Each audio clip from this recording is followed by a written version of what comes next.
out of the general reserve fund to restore all this community services funding? What's the amount of that total amount of money? Mayor, to restore it to the 2010-11 level, it would take 15,000. Where's my number? $15,780. I want to make a couple of notes, if I could take this opportunity, sure. Mayor, just to clarify things I inadvertently left out of the staff report. Page 67 of your budget is where the Community Services Support Program is, and I wanted to point out a couple of things that may look different this year.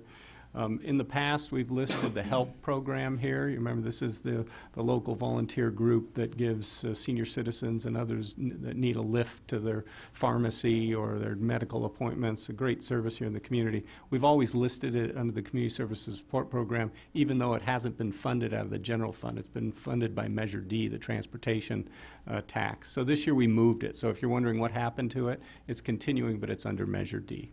Also want to point out that there was a miscellaneous contract section last year that your council used to address the South Coast Gang Task Group, funding of $10,703. We didn't include that on the list, but that is in your budget, also reduced to $8,000 and some change, $8,560. So we would want your council to consider, if it's considering adjusting funding amounts, that that's also a part of the community services support budget. So that would. So now, what's the new amount? It's the same amount this year, $10,703. What's the new total amount if we were to restore the fund? It's the numbers. We included in that? Yeah, it is included. It's included, okay. That's one of the reasons why I want to clarify it. Thank you. Okay, thank you. Okay, so discussion, what do we want to do here? Well, I'll start. My mom, they closed her library. Oh, can I just say one thing? The cards. Yeah, I just want to acknowledge that we got a fistful of cards from the library. These are people that are in support of restoring library funding, and so I just wanted to acknowledge to the public that we'd received these. Sorry, go ahead. It's okay. Well, they closed my mom's library, and she's quite upset about it. And I can tell you a little bit about me. I grew up in the country, and on a hot day in the summer, my mom would read the classics to us. And I continued that with my daughter, and I'm very proud of that. Most of those books came from the library. So as I look at this, I really feel for our community and for the good of all these organizations that it would be in the best, how can I say, the most logical, best reference point to take our reserve funds, the interest, and go ahead and restore all this funding to these. And as far as who uses the services, well, I'm not after putting up borders anywhere, so I'm hoping that anybody who comes wants to use our services and enjoys them and enjoys Carpinteria. So I think it behooves the council to do this. I think it's our duty. Thank you. Thank you. Anybody else like to weigh in? Sure. Thank you. Comment. Thank you.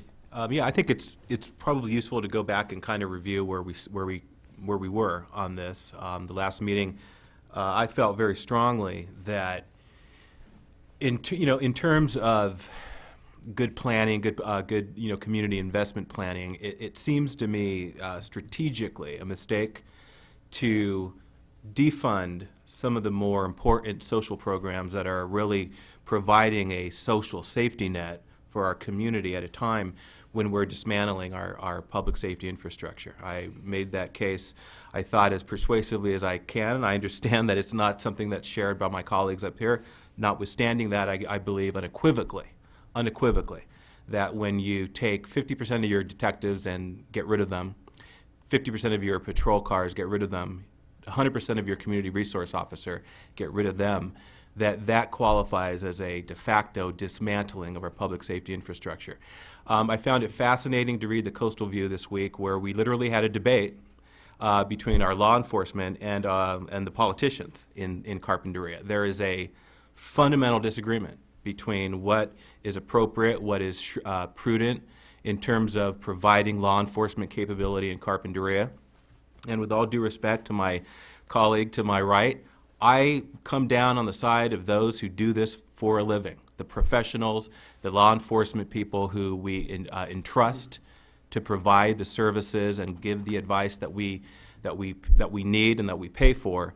I think that at the end of the day, they have to be taken extremely seriously. And when they say that the decision of this council is the equivalent of, undermining the integrity of our public safety, I take that very seriously.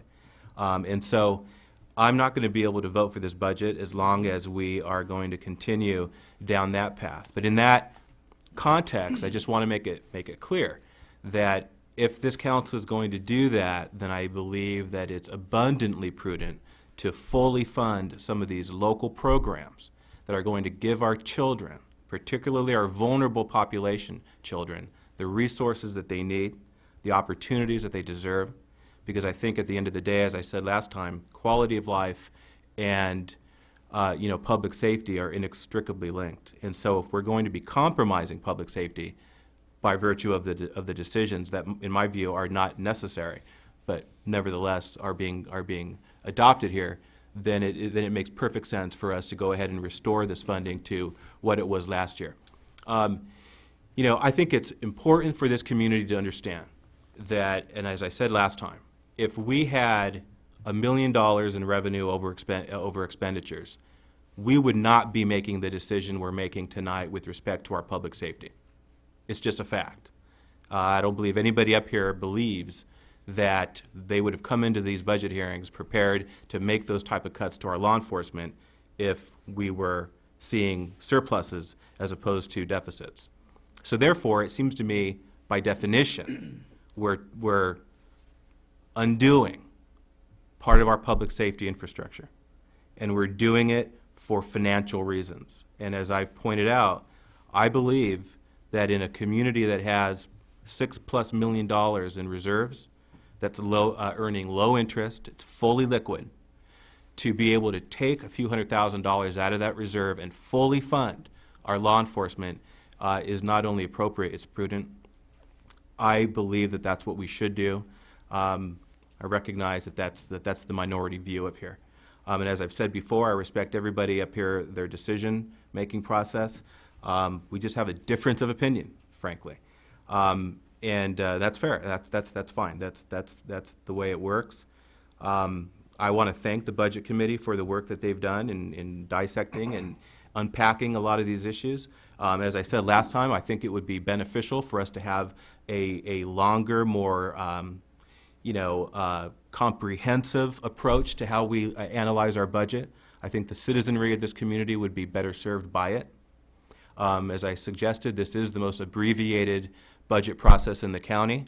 And again, not that that in and of itself is a bad thing, but I think that in unprecedented times, unprecedented approaches are appropriate. And I haven't seen that unprecedented approach to this budget cycle.